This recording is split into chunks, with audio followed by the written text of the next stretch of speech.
नमस्कार प्रिय विद्यार्थियों, वीके नॉलेज इलेक्ट्रिकल में आप सभी का स्वागत है। वैकेंसी न्यूज़ अपडेट लेकर एक बार फिर उपस्थित हूँ। वैकेंसी अपकमिंग नोटिफिकेशन है, लेकिन श्योर है कि आ जाएगा नोटिफिकेशन। उसके लिए आपको एक प्री नोटिफिकेशन या प्री न्यूज़ की तरह दे रहे हैं। इम्पोर्टेंट है, ज़रूरी है, क्योंकि जिन स्टेट में ये वैकेंसी आ रही है ना, उन बच्चों को ये इन्फॉर्मेशन भी पता है पहले से, और वो हम चाहते हैं कि नहीं इन्फॉर्मेशन मिली तो तैयार हो जाए। हालांकि अदर स्टेट वाले बच्चों के लिए क्राइटेरिया थोड़ा सा मुश्किल रहने वाला है। क्या रहेगा क्राइटेरिया, इसका सिलेबस क्या है, उस पर भी हम बात करेंगे। पूरा वीडियो आपको ज़रूर देखना है। चैनल से पहली बार जुड़े हैं तो सब्सक्राइब कर लीजिए। इसी तरह का अपडेट, कंटेंट और न्यूज़ नोटिफिकेशन हम इस चैनल पर आपको प्रोवाइड करवाते हैं। आइए इस वैकेंसी पर एक नज़र डालते हैं। शॉर्ट में आपको बताऊं तो ये वैकेंसी महा ट्रांसको की है। अब महा शब्द लग गया तो समझ गए होंगे ये महाराष्ट्र में है। दरअसल महाराष्ट्र में जनरेशन को महाजेन को, डिस्ट्रीब्यूशन को महाडिस्कॉम या महाडिस्को और ट्रांसमिशन को महाट्रांसको बोला जाता है। यानी Maharashtra transmission, Maharashtra generation, Maharashtra distribution. तो ट्रांसमिशन में वैकेंसी आ रही है, आईटीआई वाले बच्चों के लिए है। इसमें 3 पोस्ट रहने वाली है। सबसे पहले सीनियर टेक्नीशियन, उसके बाद में टेक्नीशियन फर्स्ट और उसके बाद में टेक्नीशियन सेकंड। यानी सीनियर टेक्नीशियन, टेक्नीशियन फर्स्ट और टेक्नीशियन सेकंड, ये तीनों रहेंगे। इनका जो ऑफिशियल एंड फुलफिल नोटिफिकेशन है वो 20 नवंबर को आ रहा है। यानी 20 नवंबर से फॉर्म अप्लाई होना शुरू हो जाएगा। दरअसल इसमें कुछ इश्यूज़ थे जिनको लेकर कोर्ट में याचिका चल रही है, नहीं तो ये वैकेंसी आनी थी अगस्त में। इसी के साथ ये जो INJN की और वैकेंसी थी वो कंप्लीट हो चुकी है, मतलब नोटिफिकेशन आ चुके हैं और फॉर्म वगैरह अप्लाई हो चुके हैं, लेकिन इस पोस्ट को अटका दिया गया। तो अब फाइनली इस पर क्लियर हो गया है और 20 नवंबर से आपके सामने लिंक ओपन हो जाएगा और पूरी तरह से फुल एडवर्टीजमेंट भी आपको मिल जाएगा। अब देखो बात आती है जो अदर स्टेट वाले बच्चे हैं ना, बड़ा सवाल उनके लिए रहेगा। और सबसे पहला मेरे से सवाल यही पूछा जाता है कि अदर स्टेट वाले बच्चे भर पाएंगे कि नहीं। तो मैं आपको पूरा बता दूं डिटेल से। यहाँ अदर स्टेट वाले भर सकेंगे, लेकिन कुछ शर्तों के साथ। यानी उनकी कुछ शर्तें हैं, अगर आप उनको फुलफ़िल कर पाएंगे तो आप ये फॉर्म भी अप्लाई कर पाएंगे।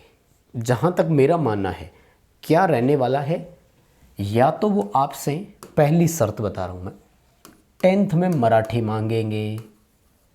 यानी 10वीं में आपके पास मराठी लैंग्वेज होनी चाहिए, कंपलसरी हो। जैसे पंजाब वाले पंजाबी मांगते हैं, 3rd लैंग्वेज के रूप में मराठी आपके पास हो, ठीक है। या फिर वो ये कहेंगे कि मराठी आपको लिखना, पढ़ना और समझना, बोलना आना चाहिए। ये देते हैं ना, जैसे तमिल, तेलुगु, इनके लिए आता है कि ये आपको होनी चाहिए। उड़िया, कन्नड़, जब भी वैकेंसी जाती है तो वो यही तो बोलते हैं। तो यहाँ पर यही ऑप्शन रहने वाला है कि आपको मराठी का ज्ञान होना आवश्यक है, यानी लिखना, पढ़ना और बोलना आना चाहिए। तो यहाँ बच्चे मार खा जाएंगे। या फिर दूसरा, मुझे ये लग रहा है कि वो सिलेबस देने वाले हैं आपको मराठी का, ठीक है ना, और उसमें वो बोलेंगे कि आपको मराठी को पास करना कंपलसरी है। यानी मराठी के हम कुछ क्वेश्चन देंगे और आपको वो पार्ट क्वालिफाई करना होगा, तो ही आप आगे बढ़ेंगे। तो ये अदर स्टेट वाले बच्चों के लिए रहेगा। कुल मिलाकर अप्रत्यक्ष रूप से मना करने वाली बात है कि भैया मत भरना। आ जाओ, अब जो बच्चे भर पाएंगे, ख़ास तौर से महाराष्ट्र से ही है, उनके लिए मैं बता दूं कि आपका जो एग्ज़ाम पैटर्न है वो कैसा रहेगा। सिलेबस वगैरह आपसे क्या पूछा जाएगा, शायद पूरा क्लियरली आपको दिखाई नहीं दे रहा होगा, बट मैं आपको बोल करके बता देता हूँ। पहले टेक्निकल थ्योरी आएगी इलेक्ट्रिशियन वालों की, 50 क्वेश्चन आएंगे, 2-2 नंबर का एक क्वेश्चन रहेगा, यानी 110 नंबर का आएगा। कुल मिलाकर ये साबित हो गया कि डोमिनेटिंग पार्ट यही है, यानी जिस बच्चे का टेक्निकल स्ट्रॉन्ग होगा वो श्योरली सिलेक्शन ले जाएगा। सिलेक्शन के लिए टेक्निकल आपका बहुत इंपॉर्टेंट रोल अदा करेगा, ये यहाँ पर लगभग तय हो गया। रीजनिंग के 40 क्वेश्चन आएंगे, एक क्वेश्चन आधे नंबर का योगा मात्र, यानी 20 ही नंबर की रीजनिंग आएगी। मैथ के 20 क्वेश्चन आएंगे 10 नंबर के। मराठी के 20 क्वेश्चन आएंगे 10 नंबर के, यानी ये जो तीनों पोर्शन है ये आधे आधे नंबर के होंगे, जबकि टेक्निकल 2 नंबर का एक क्वेश्चन होगा, तो वैसे ही 4 गुना का फर्क आ गया। अगर आप रेशो देखें, डिफरेंस देखें, तो यहाँ पर आपको 4 गुना का जो है वो अंतर नज़र आ रहा है। तो टोटल 130 क्वेश्चंस यहाँ पर आएंगे और 150 मार्क्स का वो ओवरऑल आपका पेपर रहने वाला है। जी हाँ, पेपर में जो इम्पोर्टेंट बात याद रखने वाली है वो क्या, नेगेटिव मार्किंग, 1/4 नेगेटिव मार्किंग है। ये बड़ी चीज़ होती है। मैं हमेशा बताता हूँ कि कोई भी एग्ज़ाम देने से पहले उसकी 2 बातें ज़रूर ध्यान रखें। एग्ज़ाम का पैटर्न क्या है, यानी किस टॉपिक के कितने क्वेश्चन आएंगे, ये बात हर एक स्टूडेंट को जान लेनी अति आवश्यक होती है। अगर नहीं पता तो फिर आपकी तैयारी करना व्यर्थ है। दूसरा, उसकी मार्किंग में कि नेगेटिव मार्किंग है अथवा नहीं।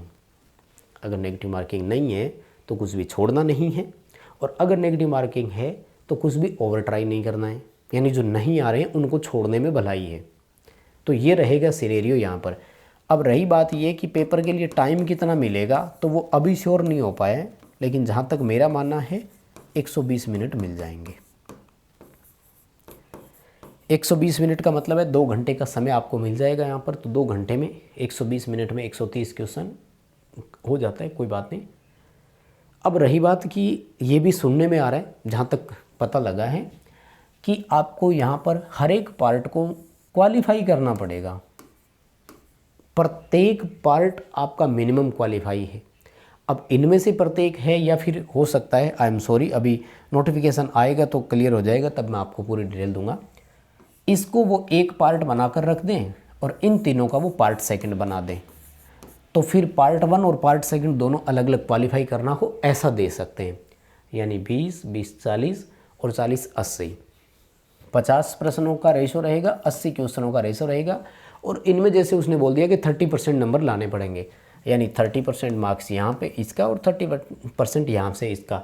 तो अब अगर अदर स्टेट वाले बच्चे यहाँ भरने के लिए जाएंगे तो उनके पास फिर क्या मौका रहेगा, उनके पास फिर ये मौका रहेगा कि जो मराठी के क्वेश्चंस है ना वो नहीं भी कर पाए तो कोई बात नहीं, फिर उनको क्या करना होगा, वो बच्चे यहाँ पर मैथ रीजनिंग पर पूरी कमांड उनको करनी पड़ेगी। 40 और 20, 60 क्वेश्चन वो ले जाएं, यानी इसमें से वो मैक्सिमम कर सके, ये उनको यहाँ पर जो है वो फॉलो करना पड़ेगा। तो देखते हैं फाइनल जब एडवर्टीज़मेंट आता है तो क्या होता है।